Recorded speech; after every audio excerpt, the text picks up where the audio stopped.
Chapitre suivant. Remède pour animaux.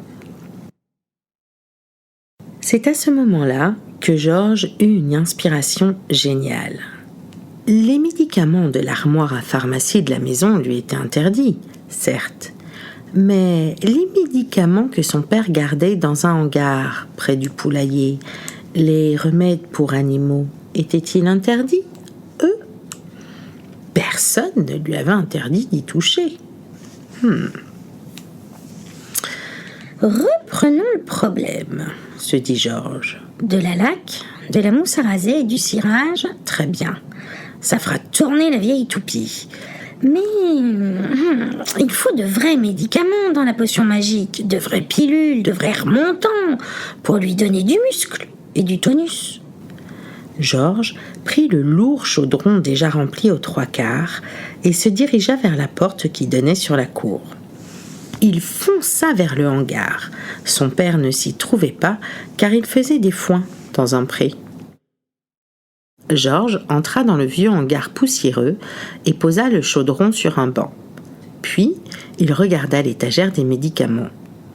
Il y avait 5 grandes bouteilles, 2 remplies de pilules et de dragées, 2 de liquide et une de poudre. Je les utiliserai toutes, dit Georges. Grandement on a besoin. Rudement besoin même. La première bouteille contenait une poudre orange. Sur l'étiquette, on lisait « Povopul » contre les parasites, les coliques, les becs irrités, les pâtés estropiés, la coquerilite aiguë, la mauvaise ponte, la couvée difficile ou la perte de plumes. Posologie, une cuillerée par seau de graines. « Ça alors !» se dit Georges en jetant toute la poudre orange dans le chaudron. « La vieille perruche ne perdra plus ses plumes !» La seconde bouteille contenait 500 dragées violettes. Remède de cheval contre les langues blanches. Le cheval doit sucer une dragée 2 fois par jour. Grand'ma n'a pas la langue blanche, dit Georges. Mais elle a une langue de vipère. Ceci la guérira sans doute. Au chaudron les 500 dragées. La troisième bouteille contenait un liquide épais et jaunâtre pour vaches, bœufs et taureaux. Contre la variole, la gale, les cornes recroquevillées, les naseaux écumants, les maux d'oreilles, de dents, de tête, de sabots, de queue et de pie. La vieille vache renfrognée souffre de tous ces maux, dit Georges. C'est le médicament qu'il lui faut. Le liquide glouglouta et gargouilla dans le chaudron. La quatrième bouteille contenait un liquide rouge vif. Lotion insecticide pour moutons.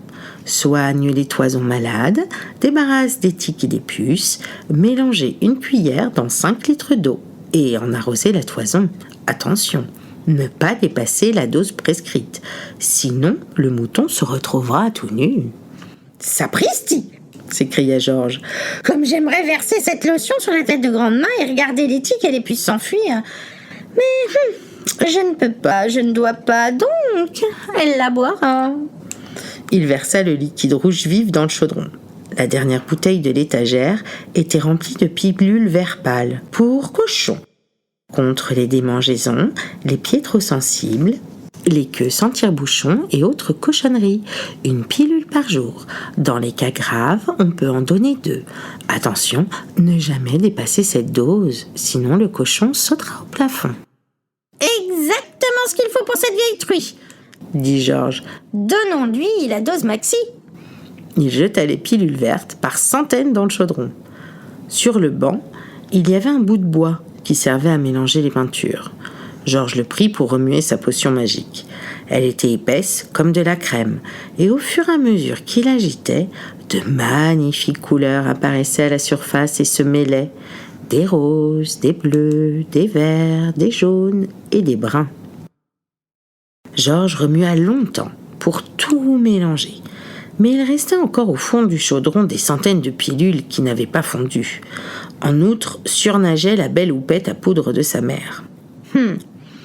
Un gros bouillon et tout sera dissous, se dit Georges. Sur ces mots, il reprit le chemin de la maison, en titubant sous le poids de l'énorme chaudron. Il passa devant la porte du garage et entra pour voir s'il trouvait quelques ingrédients intéressants. Voici ce qu'il ajouta. 1/4 de litre d'huile pour machine, pour huiler le moteur de grand'ma. Un peu d'antigel pour que son radiateur ne gèle pas en hiver.